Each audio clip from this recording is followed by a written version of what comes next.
अस्सलाम वालेकुम जी। मैं आपसे मुखातब हूँ एजुकेटर जावेद मलिक।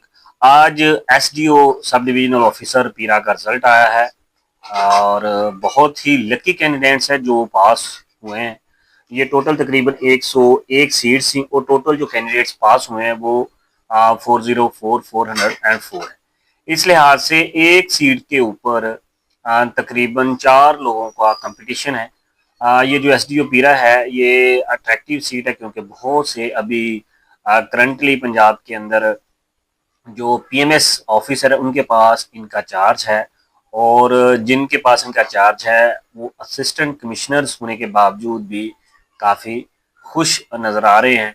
आप इसको ऐसे ही कह सकते हैं जैसे पुलिस के अंदर डीएसपी जो रैंक है, इसमें अनडाउटली जो एसडीओ पीरा की जो स्केल है वो उन्होंने 16 ही रखा गया है, लेकिन ये काफ़ी अट्रैक्टिव पोस्ट है, प्रोटोकॉल पोस्ट है। जो इस तरह का हम पाकिस्तानियों का माइंडसेट है, प्रोटोकॉल का, टैगे का, इर्द गिर्द लोगों का, ये बिल्कुल वैसी ही सीट है। तो लिहाजा जो लकी लोग पास हुए हैं उनको बहुत बहुत बहुत मुबारकबाद। अब जो अगला मरहला है वो साइकोलॉजिकल इंटरव्यू और फाइनल इंटरव्यू का है। मैं जो लोग साइकोलॉजिकल इंटरव्यू की प्रिपरेशन करना चाहते हैं, मैं अभी इस अपनी वीडियो के अंदर उनको ब्रीफली साइकोलॉजिकल इंटरव्यू के मतलब बताऊंगा। इसके अलावा एक डिटेल्ड वीडियो जो साइकोलॉजिकल इंटरव्यू के ऊपर मेरी है वो मेरे चैनल के अंदर प्लेलिस्ट में अगर आप पीएमएस मिनिस्टेरियल के अंदर देखेंगे तो वहाँ भी अवेलेबल है, वहाँ से भी चेक कर सकते हैं। तो साइकोलॉजिकल जो इंटरव्यू इनका होगा मेरी अपनी राय के मुताबिक है वो पीएमएस लेवल का ही होगा। हाँ, पीएमएस में जो पीएमएस मिनिस्टेरियल है अभी उनका जो इंटरव्यू है वो 2 दिन का हुआ है, तो वो ये शार्ट करके इसको एक दिन में भी कर सकते हैं। सबसे पहले तो जो साइकोलॉजिकल इंटरव्यू होता है उसके अंदर आप जब जाते हैं तो आपसे आपका जो बायोडाटा फॉर्म है वो आपसे फिल करवाया जाता है। बायोडाटा फॉर्म के अंदर आपका नाम, वालिद का नाम और आपके जितने भी पेरेंट्स हैं और सिबलिंग्स हैं उन सब की जो बायोडाटा फिल किया जाता है कि उनकी क्वालिफिकेशन क्या है, उनकी जॉब क्या है और उनका बिजनेस क्या है। अगर आप मैरिड हैं, शादीशुदा हैं, तो आपके इन लॉज के मतलब भी जो आपकी मुकम्मल इंफॉर्मेशन होती है वो भी बायोडाटा फॉर्म में फिल करवाई जाती है जो साइकोलॉजिकल असेसमेंट के दौरान होती है। ये इस जो सिनेरियो है इसके अंदर आपका तकरीबन कोई आधे घंटे से 1 घंटा लग सकता है। आप अगर पहले इन चीज़ों की प्रिपरेशन कर लेंगे तो आपका जो टाइम है वो कम वेस्ट होगा। अगर आपने पब्लिक सर्विस कमीशन के अंदर इससे पहले कोई बड़ा एग्ज़ाम पास किया है तो उसका रोल नंबर और उसके पासिंग मार्क्स वगैरह भी अपने पास सेव कर लें। माइट भी पॉसिबल है बायोडाटा फॉर्म के अंदर वो आपसे ये भी रिक्वायर करें, पूछें, क्योंकि जो पीएमएस का साइकोलॉजिकल असेसमेंट होती हैं उसमें ये चीज़ें पूछी जाती हैं। इस सारे सिनेरियो के दरमियान जो आपके तकरीबन 30 से कह लें कि 45 या 1 घंटा आपका सरफ हो सकता है। इसके बाद आपको साइकोलॉजिकल असेसमेंट के अंदर शॉर्ट जो वन वर्ड होते हैं वो आपको दिए जाते हैं। आप उस वन वर्ड के अकॉर्डिंग आपने उसका सेंटेंस बनाना होता है। कॉमनली इसके अंदर 4 मिनट में 8 मिनट में 32 सेंटेंसेस होते हैं। ये चूँकि मैं आपको पीएमएस मिनिस्टेरियल के लिहाज से बता रहा हूँ, माइट भी पॉसिबल है कि इसकी टाइमिंग आगे पीछे हो और इस दफ़ा जो पीएमएस मिनिस्टेरियल हुआ है उसके अंदर भी इसकी जो टाइमिंग में वो फ़र्क था, मतलब सेंटेंसेस में भी फ़र्क था और टाइमिंग में भी। इसी तरह जो कुछ सेंटेंस वन वर्ड होते हैं और कुछ सेंटेंसेस जो हैं वो कह लें कि कंपाउंड वर्ड्स जो होते हैं उसमें भी आपने आपके पास 8 मिनट होते हैं। आपने उन कंपाउंड वर्ड्स के अगेंस्ट आपने 8 मिनट के अंदर सेंटेंसेस बनाने होते हैं 32।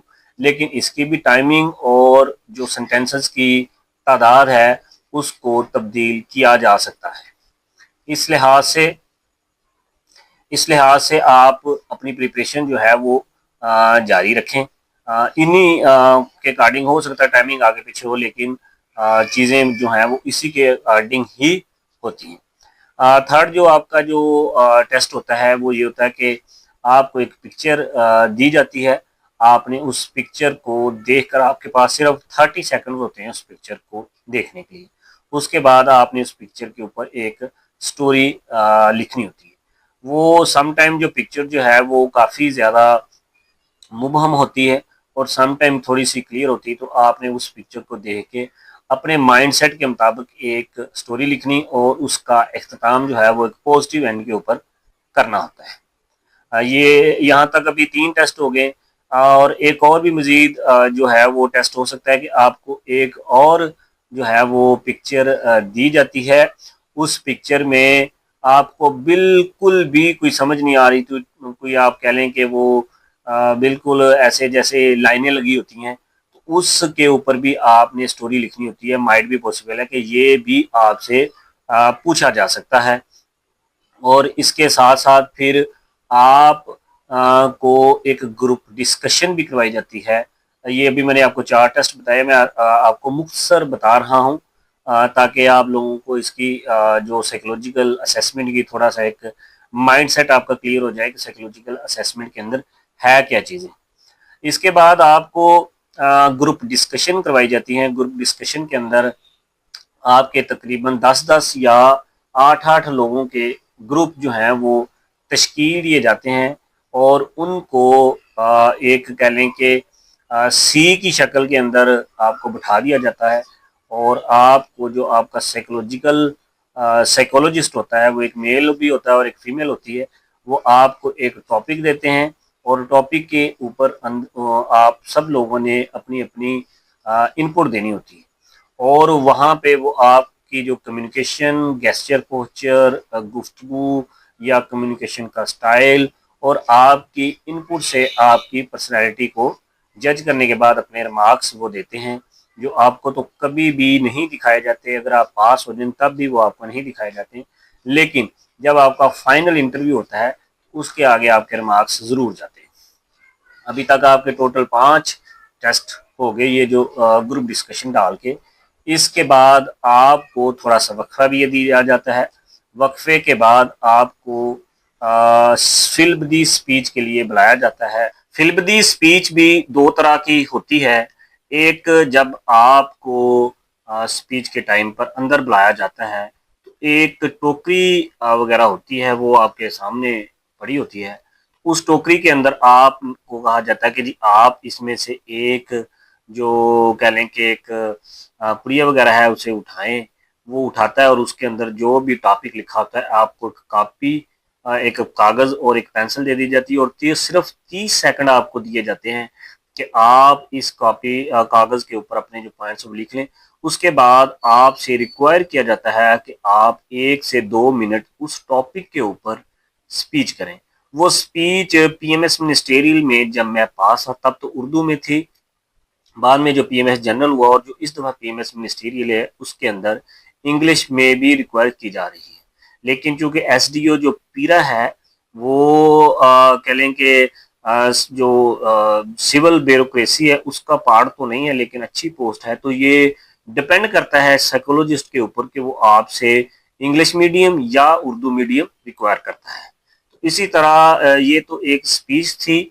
सेकंड जो स्पीच है इसी तरह का एक टेस्ट और भी होता है। उसके अंदर आपसे रिक्वायर किया जाता है कि एक आपको जब आपको अंदर बुलाया जाता है। अच्छा, एक और ये बात है कि स्पीच के दौरान जो साइकोलॉजिस्ट मेल और फीमेल 2 लोग होते हैं, सिर्फ वही होते हैं। बाकी जो आपके साथी मेम्बरान्स होते हैं, कोलीग्स होते हैं, पीयर्स होते हैं, वो सारे बाहर कैंडिडेट्स बैठे होते हैं। आपने अंदर जाना है, आपको एक तस्वीर दिखाई जाती है। वो तस्वीर जो है वो बिल्कुल ही अब्स्ट्रैक्ट होती है, कोई उसकी समझ नहीं आ रही होती, उसके ऊपर लाइनें, गोल, दायरे वगैरह जो भी होता है। तो आपको एक पेंसिल और कागज़ दिया जाता है। आपने उस पेंसिल और कागज़ के ऊपर 30 सेकंड फिर अपना जो भी माइंड मेकिंग है उसको करनी है। उसके बाद फिर आपसे रिक्वायरमेंट यही होती है कि आप 1 से 2 मिनट की जो स्पीच है वो इस जो तस्वीर का टॉपिक है उसके ऊपर आप करें। वो तस्वीर मेरे ख्याल के अंदर किसी को समझ नहीं आती, क्योंकि वो कह लेंगे जैसे कुछ रेटे में रेटे होते हैं, ऐसी कुमारी होती चीज़ें। आपने अपने तखय्यल से अपनी जो स्पीच है, वो तकरीर है, वो करनी होती है और उसके अंदर वो यही चेक कर रहे होते हैं कि आपके अंदर जो है वो पॉजिटिविटी कितनी है। ये अभी तक तकरीबन जो है वो तकरीबन 7 टेस्ट हो चुके थे। इसके बाद फिर आपको वो वेट करने का कह देते हैं। इसी स्नाह में शाम को 2, 3, 4 बज जाते हैं। 1 घंटे के बाद फिर जो है वो जितने टेस्ट पूरे दिन के आपकी जितनी असेसमेंट्स हुई होती हैं उसी को मद्देनज़र रखते हुए फिर वो आपका साइकोलॉजिकल इंटरव्यू करते हैं। और ये पीएमएस मिनिस्टेरियल का पैटर्न 2022 में था, और ये अब जो पीएमएस जनरल का और पीएमएस मिनिस्टेरियल का मौजूदा जो असेसमेंट का पैटर्न हुआ है वो भी इनसे मिलता जुलता ही था, बिट बिट डिफरेंस के साथ। इसी तरह जो एसडीओ पीरा का साइकोलॉजिकल असेसमेंट होगा वो भी इसी तरह का होगा। हाँ, थोड़ी बहुत टाइम की, कोई लफ्ज़ों की, कोई असेसमेंट टेस्ट का थोड़ा बहुत पैटर्न चेंज होगा, लेकिन जो उसका कंसेप्ट और फॉर्मेट है वो तकरीबन सेम इसी तरह का ही रहता है। ये तो साइकोलॉजिकल असेसमेंट था। और इसके बाद जो फाइनल इंटरव्यू है, मैं डिटेल भी इसके बाद फिर एक किसी और वीडियो में आपको बताऊंगा, लेकिन फाइनल जो इंटरव्यू के जो है वो 4 मेजर ऑप्शन होते हैं उसकी, फील्ड कह लें या सेक्टर कह लें। एक तो आपकी एजुकेशन है जिसमें आपने स्टडी की होती है, आपका डिसिप्लिन मतलब आपका बीएस किस में, आपका एमए किस में या आपका एमफिल किस में, उसके अकॉर्डिंग आपको अप्लाइड क्वेश्चंस होते हैं। उसका जो सोसाइटी के ऊपर इम्पैक्ट क्या है, सोसाइटी में उसका यूज़ क्या है, आपकी पर्सनल कैपेसिटी में आप उसे कहाँ यूज़ कर रहे हैं, और अगर आप जॉब में सिलेक्ट होते हैं तो उस एजुकेशन का आप कहाँ यूज़ करें। एक तो ये हो गया। सेकंड जो है वो आपकी जॉब डिस्क्रिप्शन होती हैं। अगर तो आप स्टूडेंट हैं तो आपने जॉब डिस्क्रिप्शन आपको होगी जिस जॉब में आप जाना चाह रहे हैं। लेट्स सपोज आप एसडीओ पीरा के लिए इंटरव्यू दे रहे हैं तो आपको जो एसडीओ पीरा की जो जॉब डिस्क्रिप्शन है, उसके रूल एंड रेगुलेशन हैं, उसकी एप्लीकेशंस हैं, जो भी चीज़ें हैं उस जॉब की नेचर के रेलिवेंट, वो सारी आपकी जो है वो प्रिपेयर होनी चाहिए। सेकंड ये है कि अगर आप ऑलरेडी जॉब में है और अभी आपने एसडीओ पीरा का रिटन एग्जाम पास कर लिया है तो फिर आप जिस जॉब जो जॉब आप करें उसकी भी जॉब डिस्क्रिप्शन आपको मुकम्मल तौर पे आपको उसका आइडिया और प्रिपेयर्ड होना चाहिए। साथ ही साथ आपको आप क्यों अपनी जॉब छोड़ के एसडीओ पीरा की तरफ आना चाह रहे हैं, और एसडीओ पीरा की जॉब डिस्क्रिप्शन के अबाउट भी आपको कंप्लीट कंसेप्ट होना चाहिए, ताकि कोई भी जो क्वेश्चन हो वो आप उसको ओपिनियन बेस्ड जो क्वेश्चन होते हैं आप उसको टैकल कर सकें। तो ये जॉब डिस्क्रिप्शन की थी। जॉब डिस्क्रिप्शन में एक एग्जांपल के तौर पे देता हूँ। लेट्स सपोज अगर आप टीचिंग में जॉब कर रहे हैं और आपने एसडीओ पीरा का टेस्ट पास कर लिया तो आपसे क्वेश्चन ये ज़रूर होंगे कि आप एजुकेशन डिपार्टमेंट क्यों छोड़ना चाह रहे हैं, आप एजुकेशन में कौन कौन सी इस्तेलाहात अपने टाइम पे कर चुके हैं, पाकिस्तान के अंदर एजुकेशन की सिचुएशन क्या है, गवर्नमेंट सेक्टर जो है वो परफॉर्म क्यों नहीं कर रहा, प्राइवेट सेक्टर को रेगुलेट कैसे किया जा सकता है। ये सारे क्वेश्चन वगैरह ये जॉब डिस्क्रिप्शन में ही आएंगे। अब तीसरा जो फाइनल इंटरव्यू का जो पोर्शन होता है वो है नेशनल इश्यूज। अब नेशनल इश्यूज के अंदर आपके कॉन्स्टिट्यूशनल इश्यूज आ जाते हैं, आपके parliamentarian issue, democratic issue, corruption issue, governance के issue, political crisis, Islamisation, extremism, social issues बहुत सारे होते हैं कि समाज जो है वो कर नहीं रहा, स्किल डेवलपमेंट, ये सारी चीज़ें जो है वो आपके नेशनल इश्यूज में आ जाते हैं। वाटर क्राइसिस के ऊपर, एनर्जी क्राइसिस वगैरह, और इनकी सजेशंस आपसे पूछेंगे। आपसे ये भी पूछ सकते हैं कि आप पर्सनल कैपेसिटी में कहाँ आपने बेटरमेंट किया है, आपकी आपने पर्सनल जो आपकी जो कह लें कि अचीवमेंट है या आपकी कोई आउटस्टैंडिंग एफर्ट्स है समाज को या नेशनल इश्यूज को ख़त्म करने में अगर वो हो तो आपको ज़रूर वो बतानी चाहिए इंटरव्यू के अंदर। इसके बाद जो चौथा पोर्शन है वो इंटरनेशनल इश्यूज का, जैसे आजकल ईरान और यूएस इसराइल वार है, उसका इम्पैक्ट जो है वो अरब्स के ऊपर कैसा है, चाइना का क्या रोल है, रशियन का क्या रोल है, आबना हरम्स जो है वो क्या है, स्टेट ऑफ हरम्स क्या है, इसका इम्पैक्ट क्या है, इसका आयल के साथ क्या कनेक्शन है, हरम कौन था ईरान सिविलाइजेशन के ऊपर। ये सारी जो चीज़ें हैं ये इंटरनेशनल इश्यूज के ऊपर आ जाएंगे। और जो आपका इंटरव्यू होता है फाइनल इंटरव्यू, वो आपके नॉलेज का टेस्ट तो 30 से 40% होता है, लेकिन 60% जो है वो आपकी कम्युनिकेशन का और आपके एटीट्यूड का टेस्ट होता है, आपके कॉन्फिडेंस का टेस्ट होता है। लिहाजा आपका जो नॉलेज टेस्ट है वो रिटर्न के ज़रिए प्रूव हो चुका है, इसीलिए तो आप रिटर्न पास करके नेक्स्ट आ गए हैं। लिहाजा आप अपने एटीट्यूड को, अपने कॉन्फिडेंस को बूस्ट रखना और कूल एंड काम हर सिचुएशन में रहना फाइनल इंटरव्यू के अंदर बहुत ज़रूरी है। किसी भी क्वेश्चन के लिए, किसी क्यूरी के लिए आप मुझे मेरे कमेंट बॉक्स में ज़रूर रब्ता कर सकते हैं। अगर कोई बच्चा जो है वो मेरे साथ मुझसे क्वेश्चन करना सकता है, मेरा जो मेरा नंबर है वो जॉब डिस्क्रिप्शन के अंदर भी मौजूद है, सॉरी डिस्क्रिप्शन के अंदर भी मौजूद है। तो मैं ये स्क्रीन पे भी आ रहा है, आप मुझसे कॉन्टेक्ट कर सकते हैं। कोई चार्जेस नहीं है, फीस बिल्ला फ्री ऑफ कॉस्ट, जो मुझसे हो सका मैं आपके लिए करूँगा। अगर कोई बंदा मुझे मॉक भी देना चाहता है तो फिर भी कोई इशू नहीं, वो भी मैं आपकी हेल्प करने के लिए तैयार हूँ। Wish you best of luck और मेरे चैनल को लाइक सब्सक्राइब शेयर जरूर कीजिए। Thank you so much. अल्लाह हाफिज़।